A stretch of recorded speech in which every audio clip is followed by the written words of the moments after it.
ਸਾਰੀਆਂ ਤਾਰੀਫਾਂ ਉਸ ਰੱਬ ਲਈ ਨੇ ਜਿਹੜਾ ਸਾਰੇ ਜੱਗ ਦਾ ਸਾਜਨਹਾਰ ਤੇ ਪਾਲਣਹਾਰ ਹੈ।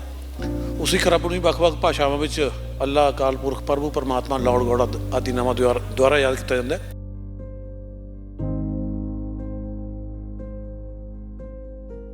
ਤੇ ਸਰਹੰਦ ਦੀ ਕਚਹਿਰੀ ਜਦੋਂ ਪੇਸ਼ ਕੀਤਾ ਗਿਆ ਛੋਟੇ ਸਾਹਿਬਜ਼ਾਦਿਆਂ ਨੂੰ ਤਾਂ ਉੱਥੇ ਨਵਾਬ ਮਲੇਕੁल्ला ਵੀ ਮੌਜੂਦ ਸੀ, ਕਿਉਂਕਿ ਇਹ ਸੂਬਾ ਸੀਗਾ ਤੇ ਛੋਟੇ ਸਾਹਿਬਜ਼ਾਦਿਆਂ ਬਾਰੇ ਸਜ਼ਾ ਤਜਵੀਜ਼ ਕਰਨ ਲਈ ਗੱਲ ਕੀਤੀ ਗਈ, ਕਿਉਂਕਿ ਇਸਲਾਮੀ ਸ਼ਰ੍ਹਾ ਅਨੁਸਾਰ 7-9 ਸਾਲ ਦੇ ਬੱਚਿਆਂ ਤੇ ਸ਼ਰ੍ਹਾ ਲਾਗੂ ਨਹੀਂ ਹੁੰਦੀ ਹੈਗੀ।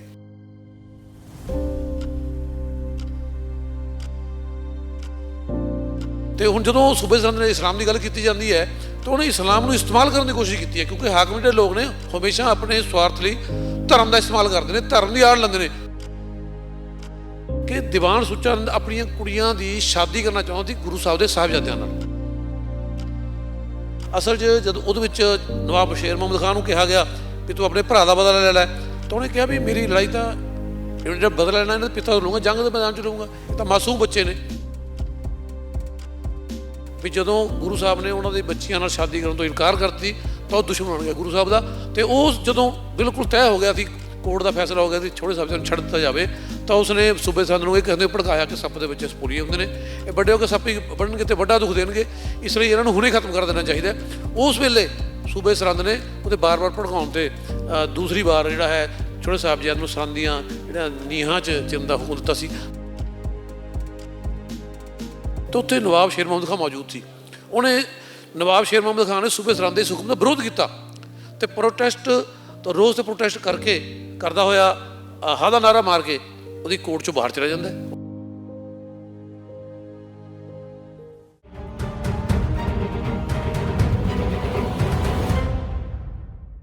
ਛੋਟੇ ਸਾਹਿਬਜ਼ਾਦਿਆਂ ਦੇ ਲਈ ਹਾ ਦਾ ਨਾਰਾ ਮਾਰਨ ਵਾਲੇ ਨਵਾਬ ਮਲੇਰਕੋਟਲਾ ਜੀ ਦੇ ਪਰਿਵਾਰਕ ਮੈਂਬਰਾਂ ਨੂੰ, ਉਹਨਾਂ ਦੀ ਵੰਸ਼ ਦੇ ਜਿਹੜੇ ਪਰਿਵਾਰਕ ਮੈਂਬਰ ਨੇ, ਉਹਨਾਂ ਨੂੰ ਅੱਜ SGPC ਦੇ ਵੱਲੋਂ ਗੁਰਦੁਆਰਾ ਸ਼੍ਰੀ ਫਤਿਹਗੜ੍ਹ ਸਾਹਿਬ ਵਿਖੇ ਸਨਮਾਨਿਤ ਕੀਤਾ ਗਿਆ। ਤਾਂ ਸਾਡੇ ਨਾਲ ਡਾਕਟਰ ਨਸੀਰ ਅਖਤਰ ਜੀ ਮੌਜੂਦ ਨੇ, ਉਹਨਾਂ ਤੋਂ ਜਾਣਾਂਗੇ ਕਿ ਜਿਹੜੇ ਇਸ ਤਰ੍ਹਾਂ ਦੇ ਜਿਹੜੇ ਸਨਮਾਨ ਕੀਤੇ ਗਏ ਨੇ ਜਾਂ ਪਹਿਲੀ ਵਾਰ ਇਹ ਸਨਮਾਨ ਹੋਇਆ, ਇਸ ਨਾਲ ਕਿਸ ਤਰ੍ਹਾਂ ਜਿਹੜਾ ਸੁਖਾਵਾਂ ਮਾਹੌਲ ਹੈ ਉਹ ਪੰਜਾਬ ਦੇ ਵਿੱਚ ਬਣਦਾ ਆ ਅਤੇ ਕਿਵੇਂ ਦੋ ਭਾਈਚਾਰਿਆਂ ਦੀ ਆਪਸੀ ਸਾਂਝਾਂ ਨੇ ਜਿਹੜੀਆਂ ਉਹ ਹੋਰ ਗੂੜ੍ਹੀਆਂ ਹੁੰਦੀਆਂ ਨੇ। ਸਵਾਗਤ ਕਰਦੇ ਹਾਂ ਤੁਹਾਡਾ। ਬਹੁਤ ਬਹੁਤ ਧੰਨਵਾਦ ਜੀ। ਮੈਂ ਪਹਿਲਾਂ ਤਾਂ ਮੈਂ ਅੱਜ ਇਹ ਜਾਣਨਾ ਚਾਹੂੰਗਾ ਕਿ ਜਿਹੜਾ ਇਹ ਸਨਮਾਨ ਕੀਤਾ ਗਿਆ ਆ, ਇਸ ਸਨਮਾਨ ਦੇ ਵਿੱਚ ਤੁਹਾਡੇ ਤੋਂ ਅਸੀਂ ਵਿਸਥਾਰ ਸਹਿਤ ਜਾਣਕਾਰੀ ਲੈਣਾ ਚਾਹੁੰਦੇ ਹਾਂ ਕਿ ਕਿਵੇਂ ਇਹ ਸਬੱਬ ਬਣਿਆ, ਕਿਵੇਂ ਇਸ ਸਬੱਬ ਨੂੰ ਨੇਪਰੇ ਚੜ੍ਹਿਆ ਗਿਆ। ਸਾਰੀਆਂ ਤਾਰੀਫਾਂ ਉਸ ਰੱਬ ਲਈ ਨੇ ਜਿਹੜਾ ਸਾਰੇ ਜੱਗ ਦਾ ਸਾਜਨਹਾਰ ਤੇ ਪਾਲਣਹਾਰ ਹੈ।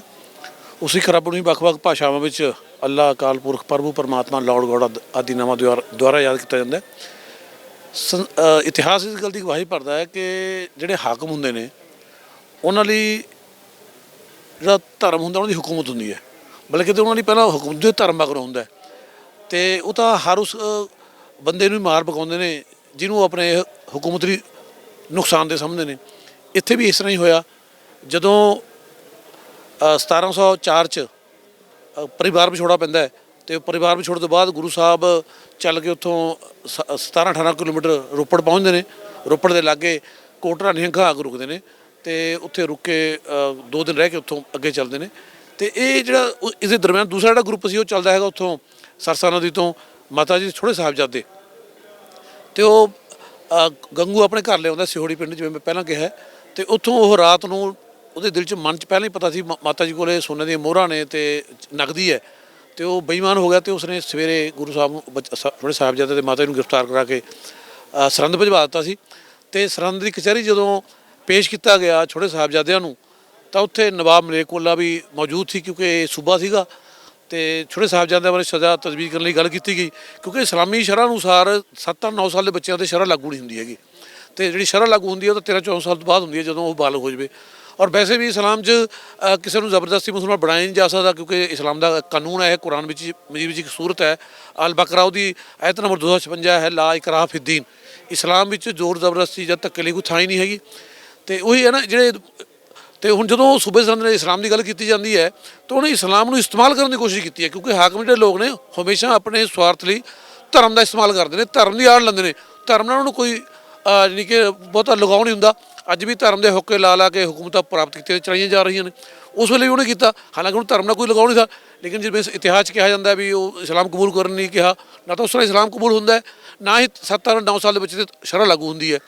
ਅਤੇ ਦੂਸਰੀ ਗੱਲ ਹੈ ਜਿਹੜੀ ਮੈਂ ਤੁਹਾਡੇ ਚੈਨਲ ਰਾਹੀਂ ਦੱਸਣਾ ਚਾਹੁੰਦਾ, ਅਸਲ 'ਚ ਜਦੋਂ ਉਹਦੇ ਵਿੱਚ ਨਵਾਬ ਸ਼ੇਰ ਮੁਹੰਮਦ ਖਾਨ ਨੂੰ ਕਿਹਾ ਗਿਆ ਵੀ ਤੂੰ ਆਪਣੇ ਭਰਾ ਦਾ ਬਦਲਾ ਲੈ ਲੈ, ਤਾਂ ਉਹਨੇ ਕਿਹਾ ਵੀ ਮੇਰੀ ਲੜਾਈ ਤਾਂ ਜਿਹੜਾ ਬਦਲਾ ਲੈਣਾ ਇਹਨਾਂ ਦੇ ਪਿਤਾ ਤੋਂ ਲਊਂਗਾ, ਜੰਗ ਦੇ ਮੈਦਾਨ 'ਚ ਲਊਂਗਾ, ਇਹ ਤਾਂ ਮਾਸੂਮ ਬੱਚੇ ਨੇ। ਤਾਂ ਮੈਂ ਜਿਵੇਂ ਦੱਸਿਆ ਉੱਥੇ ਸੰਭਵ ਸੀ ਕਿ ਸੂਬਾ ਸਰਹੰਦ ਛੋਟੇ ਸਾਹਿਬਜ਼ਾਦਿਆਂ ਨੂੰ ਛੱਡ ਦਿੰਦਾ, ਤਾਂ ਉੱਥੇ ਜਿਹੜਾ ਦੀਵਾਨ ਸੁੱਚਾ ਨੰਦ ਮੌਜੂਦ ਸੀ।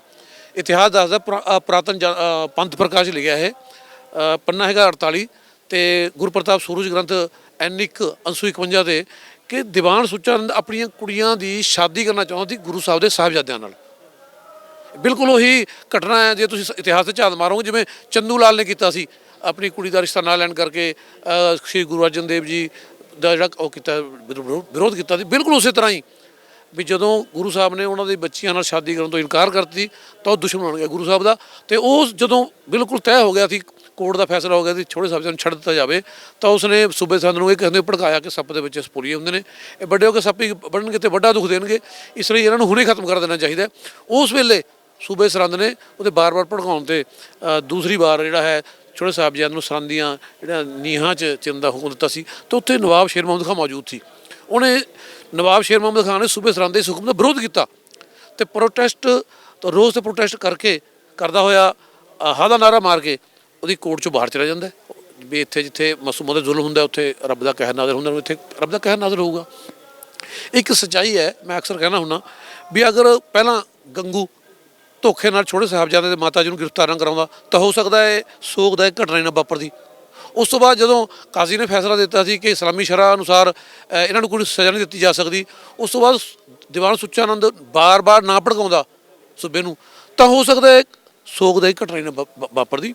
ਜਿੱਥੇ ਨਵਾਬ ਸੂਬਾ ਸਰਹੰਦ ਮੁਜਰਮ ਹੈ, ਉੱਥੇ ਗੰਗੂ ਔਰ ਸੁੱਚਾ ਨੰਦ ਵੀ ਉਨੇ ਹੀ ਮੁਜਰਮ ਹੈ। ਮੈਂ ਅਕਸਰ ਕਹਿਣਾ ਹੁੰਦਾ ਕਿ ਕਿਉਂਕਿ ਇਸਲਾਮ ਦੇ ਕਾਨੂੰਨ ਨੂੰ ਤੋੜ ਕੇ ਹੀ ਸੂਬੇ ਸਰਹੰਦ ਨੇ ਛੋਟੇ ਸਾਹਿਬਜ਼ਾਦਿਆਂ ਨੂੰ ਸ਼ਹੀਦ ਕੀਤਾ ਸੀ, ਇਸ ਲਈ ਉਹ ਇਸਲਾਮ ਦਾ ਮੁਜਰਮ ਪਹਿਲਾਂ ਹੈ, ਸਿੱਖੀ ਦਾ ਮੁਜਰਮ ਮਗਰੋਂ ਹੈ। ਕਿਉਂਕਿ ਸਾਹਿਬਜ਼ਾਦੇ ਨਿਰਦੋਸ਼ ਤੇ ਨਿਰਦੋਸ਼ਾਂ ਬਾਰੇ ਕੁਰਾਨ ਸ਼ਰੀਫ ਵਿੱਚ ਸਖਤ ਤਾੜਨਾ ਕੀਤੀ ਗਈ ਹੈ। ਸੂਰਤ ਹੈ ਅਲ-ਮਾਇਦਾ ਆਇਤ ਨੰਬਰ 32 ਅੰਨਾਹੂ ਮਨ ਕਤਲ ਨਫਸਮ ਬਿਗੈਰ ਨਫਸਿਨ ਔ ਫਸਾਦਨ ਫਿਲ ਅਰਦ ਫਕਾਨਮਾ ਕਤਲ ਨਸ ਜਮੀਆ, ਜਿਸਨੇ ਕਿਸੇ ਨਿਰਦੋਸ਼ ਇਨਸਾਨ ਦੀ ਹੱਤਿਆ ਕੀਤੀ ਉਸਨੇ ਸਾਰੀ ਇਨਸਾਨੀ ਦੀ ਹੱਤਿਆ ਕਰਤੀ। ਯਾਨੀ ਕਿ ਜਿਹਨੇ ਕਿਸੇ ਨਿਰਦੋਸ਼ ਦੀ ਹੱਤਿਆ ਕੀਤੀ ਉਹ ਸਭ ਕੁਝ ਹੋ ਸਕਦਾ ਪਰ ਮੁਸਲਮਾਨ ਨਹੀਂ ਹੋ ਸਕਦਾ। ਠੀਕ ਹੈ ਨਾ। ਇਤਿਹਾਸ ਦੇ ਵਿੱਚ ਤਾਂ ਇਹ ਵੀ ਕਿਹਾ ਜਾਂਦਾ ਹੈ ਕਿ ਉਸ ਵੇਲੇ ਸੂਬਾ ਸਰਹੰਦ ਦੇ ਵੱਲੋਂ ਜੋ ਮੌਲਵੀ ਸਨ ਉਹਨਾਂ ਤੋਂ ਇਹ ਹੁਕਮ ਦਵਾਇਆ ਗਿਆ ਸੀ ਨੀਹਾਂ ਦੇ ਵਿੱਚ। ਨਹੀਂ, ਮੈਂ ਦੱਸਿਆ ਨਾ ਭਾਈ ਨਰਿੰਦਰ ਸਿੰਘ ਦੀ ਭਲੇਰ ਦੀ ਕਿਤਾਬ ਹੈ ਸਿੱਖਾਂ ਲਈ ਹਿੰਦੂ ਚੰਗੇ ਜਾਂ ਮੁਸਲਮਾਨ, ਉਹਦੇ 38 ਨੰਬਰ ਪੇਜ 'ਤੇ ਲਿਖਿਆ ਹੈ ਭਾਈ ਨਰਿੰਦਰ ਸਿੰਘ ਭਲੇਰ ਨੇ, ਔਰ ਇਤਿਹਾਸ 'ਚ ਹੋਰ ਬਹੁਤ ਜਗ੍ਹਾ ਲਿਖਿਆ ਹੈ। ਕਾਜ਼ੀਨ ਤੋਂ ਜਦ ਇਸਲਾਮੀ ਸ਼ਰ੍ਹਾ ਅਨੁਸਾਰ ਫਤਵਾ ਪੁੱਛਿਆ ਗਿਆ ਤਾਂ ਇਸਲਾਮ ਤਾਂ ਕਹਿੰਦਾ 7-9 ਸਾਲ ਦੇ ਬੱਚੇ ਦੀ ਸ਼ਰ੍ਹਾ ਲਾਗੂ ਹੀ ਨਹੀਂ ਹੁੰਦੀ। ਮੁਸਲਮਾਨਾਂ 'ਚ ਵੀ ਜਿਹੜੇ ਬੱਚੇ ਨੇ ਉਹਨਾਂ ਨੂੰ ਜਦੋਂ ਬਾਲਗ ਹੋ ਜਾਂਦਾ 13-14 ਸਾਲ ਦਾ, ਉਸ ਵੇਲੇ ਸ਼ਰ੍ਹਾ ਵਾਸਤੇ ਕਿਹਾ ਜਾਂਦਾ ਨਮਾਜ਼ ਵਾਸਤੇ ਨਾ। 7-9 ਸਾਲ ਦੇ ਬੱਚੇ ਤਾਂ ਮਾਸੂਮ ਨੇ, ਬੇਗੁਨਾਹ ਨੇ, ਔਰ ਦੂਸਰੇ ਉਹ ਬੇਗੁਨਾਹ ਥੇ, ਇਸ ਲਈ ਇਸਲਾਮੀ ਸ਼ਰ੍ਹਾ ਦੇ ਮੁਤਾਬਕ ਉਹਨੂੰ ਸਜ਼ਾ ਦਿੱਤੀ ਜਾ ਹੀ ਨਹੀਂ ਸਕਦੀ। ਅਤੇ ਇਸ ਕਰਕੇ ਕਾਜ਼ੀ ਨੇ ਉਹਨੂੰ ਕਿਹਾ ਵੀ ਇਸਲਾਮੀ ਸ਼ਰ੍ਹਾ ਅਨੁਸਾਰ ਇਹਨਾਂ ਨੂੰ ਸਜ਼ਾ ਦਿੱਤੀ ਜਾ ਸਕਦੀ। ਉਹਦਾ ਫਿਰ ਬਾਅਦ 'ਚ ਸੁੱਚਾ ਨੰਦ ਦੇ ਬਾਰ-ਬਾਰ ਭੜਕਾਉਣ 'ਤੇ ਇਸਲਾਮ ਤੋਂ ਹਟ ਕੇ ਇੱਕ ਐਜ਼ ਏ ਬਾਦਸ਼ਾਹ ਹੋਣ ਦੇ ਨਾਤੇ, ਇੱਕ ਹਾਕਮ ਹੋਣ ਦੇ ਨਾਤੇ ਸਜ਼ਾ ਦਿੱਤੀ। ਹਾਕਮ ਲਈ ਤਾਂ ਇਤਿਹਾਸ ਗਵਾਹ ਹੈ ਕਿ ਕੁਰਸੀ ਲਈ ਭਰਾ ਨੇ ਭਰਾ ਦਾ ਕਤਲ ਕੀਤਾ, ਪੁੱਤਰ ਨੇ ਪਿਤਾ ਦਾ ਕਤਲ ਕੀਤਾ, ਪਿਤਾ ਨੇ ਪੁੱਤਰ ਦਾ ਕਤਲ ਕੀਤਾ, ਹੈ ਨਾ। ਅਤੇ ਜਦੋਂ ਹਾਕਮ ਲਈ ਕੋਈ ਲੱਗਦੀ ਹੈ ਉਹਨੂੰ ਤਾਂ ਉਹ ਇਸ ਤਰ੍ਹਾਂ ਦੇ ਫੈਸਲੇ ਲੈਂਦਾ ਆ ਰਿਹਾ। ਅੱਜ ਵੀ ਇਹੀ ਚੱਲ ਰਿਹਾ ਹੈ। ਜਿਹੜੀ ਸ਼੍ਰੀ ਸਾਹਿਬ ਅੱਜ ਇੱਥੇ ਸੰਗਤ ਦੇ ਦਰਸ਼ਨਾਂ ਦੇ ਲਈ ਜਿਨ੍ਹਾਂ ਨੂੰ ਲਿਆਂਦਾ ਗਿਆ, ਸੰਗਤ ਤੋਂ ਦਰਸ਼ਨ ਕਰਵਾਏ ਗਏ ਸੰਗਤ ਨੂੰ, ਉਸ ਸ਼੍ਰੀ ਸਾਹਿਬ ਦਾ ਇਤਿਹਾਸ ਤੋਂ ਵੀ ਵਾਕਿਫ ਕਰਵਾਉਣਾ ਚਾਹੁੰਦੇ ਹਾਂ ਅਤੇ ਇੱਕ ਇਹ ਜਾਣਕਾਰੀ ਲੈਣਾ ਚਾਹੁੰਦੇ ਹਾਂ ਕਿ ਇਹ ਸ਼੍ਰੀ ਸਾਹਿਬ ਨੂੰ ਅੱਗੇ ਤੋਂ ਸੰਗਤ ਦੇ ਦਰਸ਼ਨ ਦਿਦਾਰਿਆਂ ਦੇ ਲਈ ਕਿਵੇਂ ਖੁੱਲ੍ਹਾ ਰੱਖਿਆ ਜਾ ਸਕਦਾ ਆ। ਜਦੋਂ ਗੁਰੂ ਸਾਹਿਬ ਦੀਆਂ 13 ਜੰਗਾਂ ਹੋ ਗਈਆਂ ਅਤੇ ਗੁਰੂ ਸਾਹਿਬ ਉੱਚਤਾ ਪੀਰ ਬਣ ਕੇ ਮਾਛੀਵਾੜਾ ਦੇ ਡੰਗਰਾਂ 'ਚੋਂ ਗਨੀ ਖਾਨ ਨਬੀ ਖਾਨ ਲੈ ਕੇ ਜਾਂਦੇ ਨੇ, ਉਸ ਤੋਂ ਚੱਲਦੇ ਹੋਏ ਉਹ ਰਾਏਕੱਲਾ ਕੋਲ ਪਹੁੰਚਦੇ ਨੇ। ਉੱਥੇ ਜਾ ਕੇ ਉਹ 16 ਦਿਨ ਰੁਕੇ ਨੇ ਅਤੇ ਉਦੋਂ ਗੁਰੂ ਸਾਹਿਬ ਨੇ ਭੇਜਿਆ ਸੀਗਾ ਨੂਰੇ ਮਾਹੀ ਨੂੰ ਛੋਟੇ ਸਾਹਿਬਜ਼ਾਦਿਆਂ ਦਾ ਪਤਾ ਲੈਣ ਲਈ। ਅਤੇ ਜਦੋਂ ਨੂਰੇ ਮਾਹੀ ਨੇ ਜਾ ਕੇ ਖਬਰ ਦਿੱਤੀ ਵੀ ਛੋਟੇ ਸਾਹਿਬਜ਼ਾਦਿਆਂ ਨੂੰ ਸਰਹੰਦ ਦੀਆਂ ਨੀਹਾਂ ਵਿੱਚ ਚਿਣ ਦੇਣ ਦਾ ਹੁਕਮ ਦਿੱਤਾ ਗਿਆ, ਅਤੇ ਉੱਥੇ ਦੱਸਿਆ ਵੀ ਉਸ ਵੇਲੇ ਨਵਾਬ ਸ਼ੇਰ ਮੁਹੰਮਦ ਖਾਨ ਨੇ ਛੋਟੇ ਸਾਹਿਬਜ਼ਾਦਿਆਂ ਦੇ ਹੱਕ ਵਿੱਚ ਹਾ ਦਾ ਨਾਅਰਾ ਮਾਰਿਆ ਸੀ। ਕਿਉਂਕਿ ਇੱਕ ਸੂਬੇ ਦੇ ਖਿਲਾਫ ਖੜ੍ਹੇ ਹੋ ਕੇ ਬਾਤ ਕਰਨੀ ਬੜੀ ਬਹਾਦਰੀ ਦੀ ਗੱਲ ਹੁੰਦੀ ਹੈ ਨਾ, ਉਹ ਜਹਾਦ ਹੀ ਹੁੰਦਾ ਇੱਕ ਤਰ੍ਹਾਂ ਦਾ। ਤਾਂ ਉਸ ਵੇਲੇ ਨਵਾਬ ਔਰ ਗੁਰੂ ਸਾਹਿਬ ਉਸ ਦੀ ਇਸ ਗੱਲ ਤੋਂ ਖੁਸ਼ ਹੋ ਕੇ ਹਾ ਦੇ ਨਾਅਰੇ ਤੋਂ ਰਾਏਕੱਲਾ ਦੇ ਹੱਥੀਂ ਆਪਣੀ ਸ੍ਰੀ ਸਾਹਿਬ ਭੇਜਦੇ ਨੇ ਔਰ ਇਹਦੇ ਵਿੱਚ ਲਿਖਿਆ ਵੀ ਹੋਇਆ ਉਹ ਸਾਰਾ। ਉੱਤੇ ਉਹ ਰਹਿ ਕੱਲਾ ਨੇ ਫਿਰ ਇਹ ਸ਼੍ਰੀ ਸਾਹਿਬ ਜਿਹੜਾ ਹੈ ਕਿਰਪਾਨ ਹੈ ਮਲੇਰਕੋਟਲਾ ਦੇ ਨਵਾਬ ਸ਼ੇਰ ਮੁਹੰਮਦ ਖਾਨ ਨੂੰ ਗੁਰੂ ਸਾਹਿਬ ਵੱਲੋਂ ਇੱਕ ਪ੍ਰੇਮ ਦੇ ਸੰਦੇਸ਼ ਵਜੋਂ ਭੇਂਟ ਕੀਤੀ ਸੀ। ਮੈਂ ਆਪਣੀ ਸਿੱਖ ਨੂੰ ਸਾਂਝਾ ਲਿਖਿਆ ਅਤੇ ਇਹ ਉਦੋਂ ਤੋਂ ਹੀ ਇਹ ਗੁਰੂ ਸਾਹਿਬ ਦੇ ਨਵਾਬ ਸ਼ੇਰ ਮੁਹੰਮਦ ਖਾਨ ਦੇ ਵੰਸ਼ ਚੱਲਦੀ ਆ ਰਹੀ ਹੈ। ਅਤੇ ਅੱਜ ਉਹਨਾਂ ਦੀ ਆਖਰੀ ਵੰਸ਼ ਜਿਹੜੀ ਹੈਗੀ ਬੇਗਮ ਮੁਨੱਵਰ ਨਿਸਾ ਨੂੰ ਇੱਥੇ ਸ਼ਹੀਦਾਂ ਦੀ ਧਰਤੀ 'ਤੇ ਸ਼੍ਰੋਮਣੀ ਕਮੇਟੀ ਅਤੇ ਜਿਹੜੀ ਦੀਵਾਨ ਸੁੱਚਾ ਟੋਡਰ ਮੱਲ ਫਾਊਂਡੇਸ਼ਨ ਵੱਲੋਂ ਸਨਮਾਨਿਤ ਕੀਤਾ ਗਿਆ। ਔਰ ਮੈਂ ਆਸ ਕਰਦਾ ਇਸ ਫੰਕਸ਼ਨ ਨਾਲ, ਇਸ ਸਮਾਗਮ ਨਾਲ ਪੂਰੇ ਜੱਗ 'ਚ ਵੱਸਦੇ ਪੰਜਾਬੀਆਂ ਵਿੱਚ ਪਿਆਰ ਮੁਹੱਬਤ ਪੈਦਾ ਹੋਵੇਗੀ ਅਤੇ ਸਾਡੇ ਸਾਂਝਾਂ ਹੋਰ ਮਜ਼ਬੂਤ ਹੋਣਗੀਆਂ ਅਤੇ ਏਕਤਾ ਨੂੰ ਬਹੁਤ ਬਲ ਮਿਲੇਗਾ ਔਰ ਇੱਕ ਸਿੱਖਿਆਦਾਇਕ ਸਿੱਧ ਹੋਊਗਾ ਸਾਡੇ ਪੰਜਾਬੀਆਂ ਲਈ। ਮੇਰੇ ਇੱਕ ਆਖਰੀ ਸਵਾਲ ਹੈ ਕਿ ਜਿਵੇਂ ਇਸ ਤਰ੍ਹਾਂ ਦੇ ਜਿਹੜੇ ਸਨਮਾਨ ਕੀਤੇ ਜਾਂਦੇ ਨੇ ਤਾਂ ਉਦੋਂ ਜਿਹੜੀਆਂ ਕਮਿਊਨਿਟੀਜ਼ ਹੁੰਦੀਆਂ ਉਹਨਾਂ ਦੇ ਵਿੱਚ ਪਿਆਰ ਬਹੁਤ ਵੱਧਦਾ ਆ, ਪਰ ਉਸੇ ਤਰ੍ਹਾਂ ਕਦੇ ਕੋਈ ਅਜਿਹੀ ਅਣਸੁਖਾਵੀਂ ਘਟਨਾ ਵਾਪਰ ਜਾਂਦੀ ਹੈ ਅਤੇ ਉਹਦਾ ਜਦੋਂ ਸੋਸ਼ਲ ਮੀਡੀਆ ਦੇ ਉੱਤੇ ਬਹੁਤ ਜ਼ਿਆਦਾ ਪ੍ਰਚਾਰ ਵੀ ਹੁੰਦਾ ਹੈ ਤਾਂ ਉਹ ਕਿਤੇ ਨਾ ਕਿਤੇ ਮਾਹੌਲ ਨੂੰ ਸੁਖਾਵੇਂ ਹਾਲਾਤਾਂ 'ਚੋਂ ਕੱਢ ਦਿੰਦੀ ਹੈ, ਬਾਹਰ ਕੱਢ ਲੈ ਜਾਂਦੀ ਹੈ। ਅੱਜ ਪਾਕਿਸਤਾਨ ਦੇ ਵਿੱਚ ਇਹ ਘਟਨਾ ਵਾਪਰੀ, ਇੱਕ ਸਿੱਖ ਕਾਰੋਬਾਰੀ ਦਾ ਗੋਲੀਆਂ ਮਾਰ ਕੇ ਕਤਲ ਕਰ ਦਿੱਤਾ ਗਿਆ, ਤਾਂ ਅਜਿਹੇ ਹਾਲਾਤਾਂ ਦੇ ਵਿੱਚ ਤੁਸੀਂ ਕੀ ਸਦਭਾਵਨਾ ਦਾ ਸੰਦੇਸ਼ ਦੇਣਾ ਚਾਹੁੰਦੇ ਹੋ ਅਤੇ ਪਾਕਿਸਤਾਨ ਦੀ ਗਵਰਨਮੈਂਟ ਦੇ ਅੱਗੇ ਕੀ ਅਪੀਲ ਰੱਖਦੇ? ਦੇਖੋ ਇਸ ਦਾ ਜਿਹੜਾ ਸੰਦੇਸ਼ ਤਾਂ ਗੁਰਬਾਣੀ ਤੋਂ ਮਿਲਦਾ ਹੈ। ਸ਼੍ਰੀ ਗੁਰੂ ਗ੍ਰੰਥ ਸਾਹਿਬ 'ਚ ਆਸਾ ਮਹੱਲਾ 5ਵਾਂ ਅੰਗ 406 ਤੇ ਗੁਰੂ ਸਾਹਿਬ ਦਾ ਫਰਮਾਨ ਹੈ, ਅਹਿਕਰ ਕਰੇ ਸੋ ਅਹਿਕਰ ਪਾਏ, ਕੋਈ ਨਾ ਪਕੜੀ ਕਿਸੇ ਥਾਏ। ਕਿਸੇ ਇੱਕ ਦੇ ਕਿਤੇ ਦੋਸ਼ 'ਚ, ਕਿਸੇ ਇੱਕ ਦੇ ਕਿਤੇ ਜੁਰਮ 'ਚ ਦੂਜੇ ਨੂੰ ਫੜਨਾ ਕੋਈ ਯੋਗ ਤੇ ਚੰਗੀ ਗੱਲ ਨਹੀਂ ਹੈ।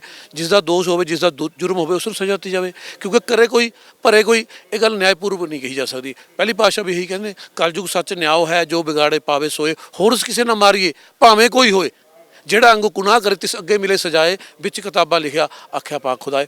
ਇਸ ਲਈ ਇਹ ਕਿਉਂਕਿ ਕੋਈ ਵੀ ਕੌਮ ਸਾਰੀ ਦੀ ਸਾਰੀ ਚੰਗੀ ਨਹੀਂ ਹੁੰਦੀ, ਸਾਰੀ ਦੀ ਸਾਰੀ ਬੁਰੀ ਨਹੀਂ ਹੁੰਦੀ। ਹਰ ਇੱਕ ਕੌਮ 'ਚ ਚੰਗੇ ਮੰਦੇ ਸਿਆਣੇ ਮੂਰਖ ਲੋਕ ਹੁੰਦੇ ਨੇ। ਇੱਕ ਆਦਮੀ ਦੀ ਬੁਰਾਈ ਤੋਂ ਸਾਰੀ ਕੌਮ ਬੁਰੀ ਨਹੀਂ ਹੋ ਸਕਦੀ, ਇੱਕ ਆਦਮੀ ਦੀ ਨੇਕੀ ਤੋਂ ਸਾਰੀ ਕੌਮ ਨੇਕ ਨਹੀਂ ਹੋ ਸਕਦੀ। ਜੇ ਅਸੀਂ ਇਤਿਹਾਸ 'ਤੇ ਝਾਤ ਮਾਰਦੇ ਹਾਂ ਤਾਂ ਸ਼੍ਰੀ ਗੁਰੂ ਨਾਨਕ ਸਾਹਿਬ ਦੇ ਆਗਮਨ ਤੋਂ ਪਹਿਲਾਂ ਹੀ ਇਤਿਹਾਸ ਦੱਸਦਾ ਹੈ, ਰਸਾਲਾ ਸੰਤ ਸਿਪਾਹੀ ਨਵੰਬਰ 1956 ਲਿਖਦਾ ਹੈ ਕਿ ਗੁਰੂ ਨਾਨਕ ਸਾਹਿਬ ਦੇ ਆਗਮਨ ਤੋਂ ਪਹਿਲਾਂ, ਬਹੁਤ ਪਹਿਲਾਂ, ਗੁਰੂ ਸਾਹਿਬ ਦੇ ਪਿਤਾ ਜੀ ਨੂੰ ਇੱਕ ਮੁਸਲਮਾਨ ਫਕੀਰ ਨੇ ਗੁਰੂ ਸਾਹਿਬ ਦੇ ਆਗਮਨ ਦੀ ਬਸ਼ਾਰਤ ਦੇ ਦਿੱਤੀ ਸੀ। ਤੁਸੀਂ ਜਿਹੜਾ ਇਮੇਜਨ ਕਰੋ, ਨਾ ਤਾਂ ਸਿੱਖੀ ਦੀ ਹੋਂਦ ਹੋਈ ਹੈ, ਨਾ ਤਾਂ ਅੰਦਰ ਸ਼੍ਰੀ ਗੁਰੂ ਨਾਨਕ ਸਾਹਿਬ ਦਾ ਸੰਸਾਰ 'ਚ ਆਗਮਨ ਹੋਇਆ, ਤੇ ਇੱਕ ਮੁਸਲਮਾਨ ਪਹਿਲਾਂ ਹੀ ਗੁਰੂ ਸਾਹਿਬ ਦੇ ਆਗਮਨ ਦੀ ਗਵਾਹੀ ਦੇ ਰਿਹਾ। ਇਹ ਮਤਲਬ ਇਹ ਹੈ ਵੀ ਕੁਦਰਤ ਵੱਲੋਂ ਹੀ ਸਿੱਖਾਂ ਤੇ ਮੁਸਲਮਾਨਾਂ ਦੀ ਸਾਂਝਾ ਦੀ ਨੀਂਹ ਰੱਖੀ ਜਾ ਰਹੀ ਸੀ।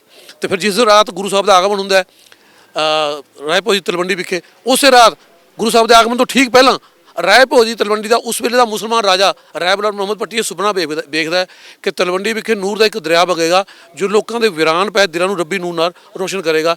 ਪ੍ਰੋਫੈਸਰ ਮੋਹਨ ਸਿੰਘ ਨਾਨਕ ਪ੍ਰਕਾਸ਼ ਪੱਤਰਕਾਰ ਮਾਰਚ 1964 'ਚ ਲਿਖਦੇ ਨੇ, ਹੈ ਨਾ। ਫਿਰ ਤੁਸੀਂ ਅੱਗੇ ਚੱਲ ਕੇ ਦੇਖਦੇ ਹਾਂ, ਜਦੋਂ ਰਾਏ ਭੋਜ ਤਲਵੰਡੀ ਦਾ ਨਾਮ ਸੀ, ਜਿਹੜਾ ਨਾਨਕ ਸਾਹਿਬ ਦਾ ਪਹਿਲਾ ਨਾਮ ਰਾਏ ਭੋਜ ਤਲਵੰਡੀ ਸੀ, ਇਤਿਹਾਸ ਦੱਸਦਾ ਹੈ ਕਿ ਰਾਏ ਬੁਲਾਰ ਮੁਹੰਮਦ ਭੱਟੀ ਨੇ ਨਾ ਕੇਵਲ ਨਾਨਕ ਪਿਆਰ ਅੰਦਰ ਰਾਏ ਭੋਜ ਦਾ ਤਲਵੰਡੀ ਦਾ ਨਾਮ ਬਦਲ ਕੇ ਨਨਕਾਣਾ ਸਾਹਿਬ ਰੱਖਿਆ, ਬਲਕਿ ਆਪਣੀ 1500 ਮੁਰੱਬੇ ਜ਼ਮੀਨ ਵਿੱਚੋਂ 750 ਮੁਰੱਬੇ ਜ਼ਮੀਨ, ਲਗਭਗ 93,750 ਵਿਗੇ ਜ਼ਮੀਨ ਧੰਨ ਧੰਨ ਸ਼੍ਰੀ ਗੁਰੂ ਨਾਨਕ ਸਾਹਿਬ ਦੇ ਨਾਮ ਕਰ ਦਿੱਤੀ ਸੀ, ਜਿਹੜੀ ਅੱਜ ਤੱਕ ਗੁਰੂ ਸਾਹਿਬ ਦੇ ਨਾਮ ਚਲੀ ਆ ਰਹੀ ਹੈ ਨਾ।